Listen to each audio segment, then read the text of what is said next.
Hello WhatsApp, क्या हाल चाल? तुम सब कैसे हो? कमेंट में बताना कि बढ़िया हो कि नहीं हो। बढ़िया लिख देना, ठीक है। और इसके अलावा एक न्यू मांगा भी एक्सप्लेन कर रहे हैं जो कल परसों तक आ जाएगा। उसका पूरा सीज़न 1 एक्सप्लेन हो रहा है बीएल का, तो थोड़ा टाइम लगेगा पर कल परसों तक पक्का पक्का आ जाएगा और वो भी जाकर देख लेना तुम लोग।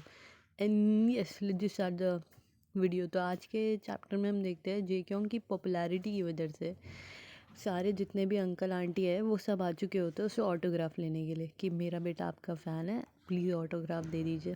तो जेक्योंग सबको ऑटोग्राफ दे रहा होता है। किमडैन और एक दूसरी नर्स आपस में बातें कर रहे होते हैं कि ये सब क्या हो रहा है हॉस्पिटल में। मुझे लगा ये सब ट्रीटमेंट के लिए आया है, पर जेक्योंग की वजह से, ये जो शूटिंग हुई थी इन सब की वजह से ये चीज़ें नॉर्मल सी हो गई है। जेक्योंग की वजह से रोज़ हॉस्पिटल में हमारा हॉस्पिटल पॉपुलर हो गया और कोई ना कोई रोज़ उठ के आ जाता है। तो नर्स बोलती है, उन सब पे बोलने लगती है कि अगर आप सबका काम कोई ट्रीटमेंट का काम नहीं है तो आप सब यहाँ से निकल जाइए, यहाँ पर मत रुकिए, हॉस्पिटल है। और फिर जेक्योंग के पास डॉक्टर डैन जाता है और कहते हैं कि मैं आपसे बात कर सकता हूँ थोड़ी देर, और वो दोनों बाहर में बात करने के लिए चला जाता है। तो जेक्योंग बोलता है क्या तुमने मन बना लिया मेरे साथ वापस आने का? तो जेक्योंग ये सब कह ही रहा होता है। तो डॉक्टर डैन कहता है कि आपको ये सब क्यों कर रहे हो मेरे साथ? मेरे से अच्छे अच्छे डॉक्टर आपको मिल जाएंगे, तुम मैं ही क्यों? मेरे में ऐसा क्या खास, मेरे में ऐसी क्या ही खास बात है जो आप यहाँ पे रुके हो? तो जेक्योंग बोलते हैं ये सब छोड़ो तुम अगर वापस आ जाओगे तो सब सही हो जाएगा। और डॉग डैन तो अपनी बात पे टिका हुआ होता है। वो कहता है कि नहीं, मैं नहीं आने वाला हूँ। मैं बहुत ही ज़्यादा लालची हो गया था। मैं सोचा था कि मैं एक बहुत बड़े एमएमए फाइटर का फिज़िकल थेरेपिस्ट बन गया हूँ, मुझे पैसे अच्छे खासे मिल रहे थे और क्या नाम है, और फिर ऐसा कोई भरोसा नहीं है भविष्य में कि जो चीज़ आपके साथ मैंने पहले की वो फिर से हो। वो जो बॉटल स्प्रे वाला था, गलती से जो उन्होंने स्प्रे कर दिया था, उसकी बात कर रहे हैं। तो जेके बोलता है वो सब गलती थी, तुम्हारी उसमें कोई गलती नहीं थी, तुम वापस आ सकते हो, तुम क्यों नहीं समझ रहे हो? तो जेके कहता है मैंने तुम्हारा लेटर पढ़ा था जिसमें तुमने कहा था तुम मेरे साथ ईज में फ़ील करते हो, तुम्हें राहत होती है जब तुम हमारे साथ रहते हो। तो जेक्योंग से डॉक्टर डैन पूछता है कौन सा लेटर जो तुमने मेरे बर्थडे पे लिखा था? तो डॉक्टर डैन को याद आता है कि जेक्योंग ने फेंक दिया था उसे। वो कहता है वो सब पुरानी बातें थी, अब मैं ऐसा कुछ भी फील नहीं करता और वो सब एक बेकार लेटर है, आप उस बेकार लेटर को छोड़िए और ये सब भूल जाइए। तो जेक्योंग का फिर नेक्स्ट सीन दिखाया जाता है जिसमें अगले दिन उठता है जेक्योंग और अपनी जॉगिंग के लिए चला जाता है, जहाँ पे वो मन में सोच रहा था ये डॉक्टर डैन अपने आप को समझता क्या है, मैं इतनी कोशिश कर रहा हूँ पर ये सुन ही नहीं रहा है।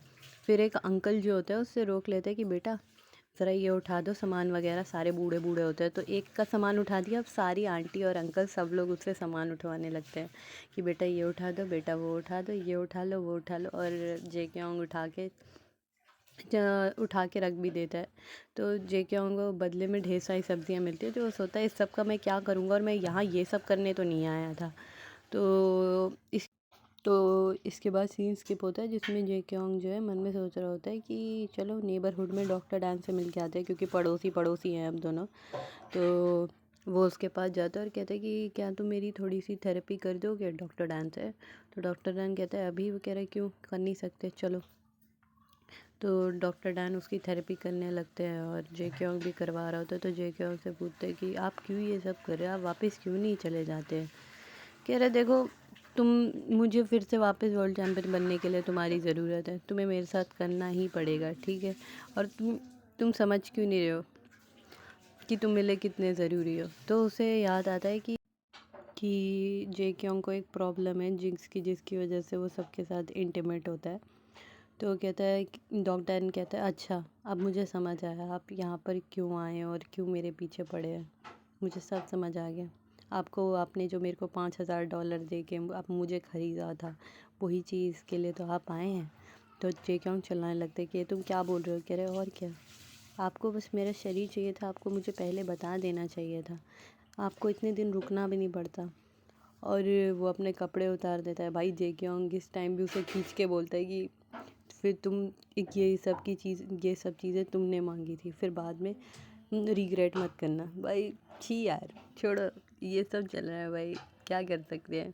एंड यस, यहीं पे चैप्टर ख़त्म होता है। अगर चैप्टर अच्छा लगे, मेरा एक्सप्लेनेशन अच्छा लगे, तो चैनल को सब्सक्राइब कर लेना। And yes, bye.